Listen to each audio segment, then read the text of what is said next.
You're listening to the Not So Black and White Real Estate Podcast with your hosts, Sir Colin Campbell and Gary A. McGowan. Good day, good day, good day. It's your host, Sir Colin Campbell, here with Gary A. McGowan, and you're tuned into the Not So Black and White Real Estate Podcast. We're on site right now at Keller Williams Family Reunion, one of the largest real estate events in the world. And we have with us none other than a leader in the industry, someone who is a juggernaut in the industry.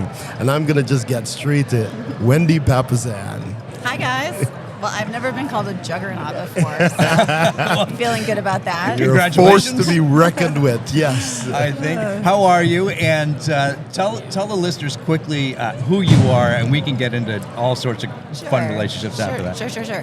Well, I'm Wendy Papasan. I run the Papasan Properties Group, which is a residential and commercial real estate team in Austin, Texas. I'm also chairman of the board of Her Best Life, which is a wonderful business that helps women in business, which helps amplify the lives and voices of women in business. And I'm also the co-host of the Empire Building podcast. So, I like it. There's lots there that from that introduction I want to jump into. Her Best Life. I love that. Tell us more about that. Sure. Well, it's kind of a long story, but about 8 years ago, my business was really growing rapidly, and I was looking for a kind of a community network, and I joined something called EO. Maybe you guys have heard of it. Yes. Yeah, Entrepreneurs Organization. I jumped in there. It's expensive to join. It costs about $7,000 a year. You have to make more than $1 million in your business. And I got there. Austin, Texas has the largest chapter in the world. There's 150 folks there. And about 10 of the 150 were women. Wow. And so they kind of put you in groups. And I remember interviewing for these different groups, and I was interviewing at these tables with 9 men. I mean, great guys. But I just remember looking around and thinking like, wow, these aren't my people. Mm-hmm. So then I just created my own kind of circle, and we started to meet every 6 months in exotic locations around the world. And a few years ago, we said we need to take this to more people. So we had a big event in 2019, then COVID hit, and then we hired our amazing executive director, and the rest is history. We made about $1 million in profit our first year. Wow. Yeah. I love it. I love it. I know, yeah. And it's like my side hustle, you know? Okay, there's a lot to unpack there, because here is a side hustle, and within a short period of time, you went from 0 to $1 million. Yes. Many companies struggle for years and they don't get that. Ultimately, it sounds like you identifying the right people and surrounding yourself with the right people. Yes. So tell us about building that relationship, and what are you looking for when you're looking to surround yourself with people who are uplifting you and potentially your business? Sure. Well, it's all about, connection, community. And all the other businesses that I've ever started were pretty much on my own. And we started this business with, I started this business with 10 other amazing, talented female business owners. And it's been my honor as their leader, as the chairman, to harness all of their superpowers. So, as you guys know, getting into business with the best people is literally everything. So I attribute that. It had nothing to do with me. It's our success together. And then, of course, when you come up with a product where there's a great need for something, then the world kind of rewards you. The world can reward you monetarily for that. So it's finding out what the problem is, solving that problem, and possibly adding a fee to it. Yes, yeah, absolutely. Well, and you always want to be aspirin instead of vitamins, yes. Right? Yeah. I like it. Talk to us a little bit. You obviously pulled the right people in. But how did you learn or to identify what you needed or what you wanted to surround yourself with? Well, the reason we started this particular company was, leadership can be really lonely. It's lonely for men, it's lonely for women. And so we had created something with our circle, with the 11 of us, that was really powerful. And we'd watched our lives grow over the years, not just our business. We'd seen our businesses grow, but we'd also been on health journeys. We'd seen our families get better, our marriages get better, and we really, I think at a very deep level, understood that, who you surround yourself with is everything. And business is it can be such a lonely journey. And so just like taking that, what we were feeling inside and bringing it to the rest of the world has been powerful. But I would like to just spend some more time on that, because as we look to identify people who we want in our circle per se, or our tribe, it's important for us to really understand who we are and what are our strengths and opportunities as well. So tell us a little bit more on that, because I'm sure you would have spent a lot of time on yourself so that you can spend time developing people around you. Yeah, that's true. Well, I mean, the three of us just left a very, very powerful speaker, Ed Milet. Most of you guys probably know him. And I think that was sort of the premise of what he was saying is, that's really powerful. So. He unpacked a lot in the last hour and a half. Yeah. A tremendous amount of a lot. and there's so many takeaways. And if you've never listened to him, go search him. He's everywhere. Ed Milet. Maybe one of the most powerful things, and we've touched on it a little bit here already, is those relationships that matter the most to you. In your words, or in thinking of what he had to say, how do we pour into those people around you or around us that mean the most to us? Well, I like what he said, because he actually had two things that he said that I thought were powerful. The first one is you need to be who you are and show up as a light in the world. That's what I took away from it. And I think especially for women, sometimes we feel like we need to just be a mom and not like live our best life, right? So he did tell us to do that, but then at the same time, he said you need to be intentional with your relationships. And so it is possible to be intentional with your relationships, be a present mother, be a present wife, be a present daughter, and yet still like do your own thing. Let your light shine, build a business, be you, do whatever you need to do. So I love that message. Yeah, I love it, and there's just so much there that I think. What I love about messages like about what Ed just talked about is he gave us tangible things that we can just go work on from the moment we walk out of a room like that. Yeah, right. Yeah, for sure. Yeah. Well, and he's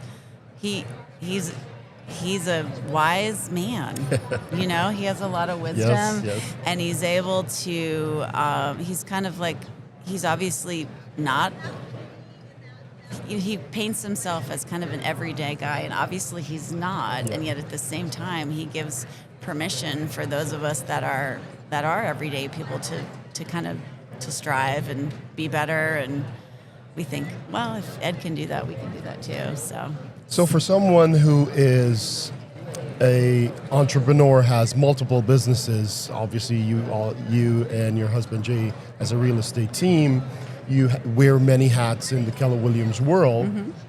How are you finding time, and how are you purposeful where you're pouring into those relationships, whether it's your kids or your spouse? I love that. Well, of course, Jay wrote a good book called The One Thing. Yes, you did. I think we've heard of that one. Yeah, it's good. And I think Ed's new book is called One More. One More. And so it's all about saying no to say yes to the things that matter most. And so for me, my dad's 82. A few years ago, he ended up in a wheelchair, and I know that my time with my dad is limited. And so I realized that the best way for me to, he doesn't live near me. He lives in Minnesota. And so I realized the best way for me to be intentional was to basically just go up to Minnesota, pick him up, we fly back, and then he spends, 6 weeks, 2 months living inside our house. And so for me, it's really great intentional time, but it's also just like kind of passing him in the hallway, like, hey, Dad, you can give him, I can give him a hug whenever I want to. And so just understanding that, and then, the wonderful thing about money is it gives us choices. You know, it allows us to have more choices. And so, you know, I'm able to afford to fly up there, pick my dad up, and bring him down here, and it's just been a wonderful gift. So it's, you know, nobody wants to die with regret. Right. Yeah. It is you nailed it at the end there. It is a gift. I was incredibly fortunate to spend a month with my dad at the World Cup in Qatar. Oh, wow. And it was outstanding on so many different levels. Although you were there for the whole month. I was there for the whole month. Oh my gosh! Were Terrible. you in one of those little cubes? Is that where you were living? Or? No. Okay. We had great accommodations. Okay. That's why we were able to stay for a month and enjoy ourselves. Yeah, I love that. Yeah, it was what an experience. Oh, it's incredible. Yeah. So and leading up jealous. to it, yeah, that's on my bucket list. There you go. Yeah. There you go. The months leading up to it, as I was telling people I'm going with my dad, it didn't click with me that I'm going with my dad until others had to remind me of it. And I got to tell you, just as you're experiencing with your father and having time with them, we'll not to say we'll never get that back. What was the highlight for you? Oh my gosh.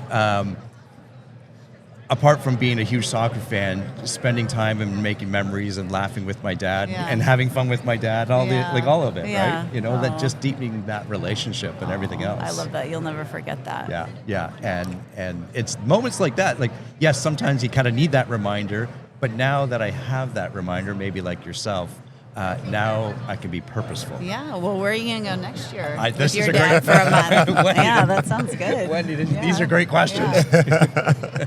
So where are you being purposeful right now in your life, where you're spending and pouring into the relationships that matters to you? Well, so I have a system of organization. It's called the 411, and you know, I'm on a leadership growth journey, and I have been for a while. So my mission is to empower and inspire big thinking leaders to create lives of abundance. And what I'm realizing is that a huge part of leadership is the relationships.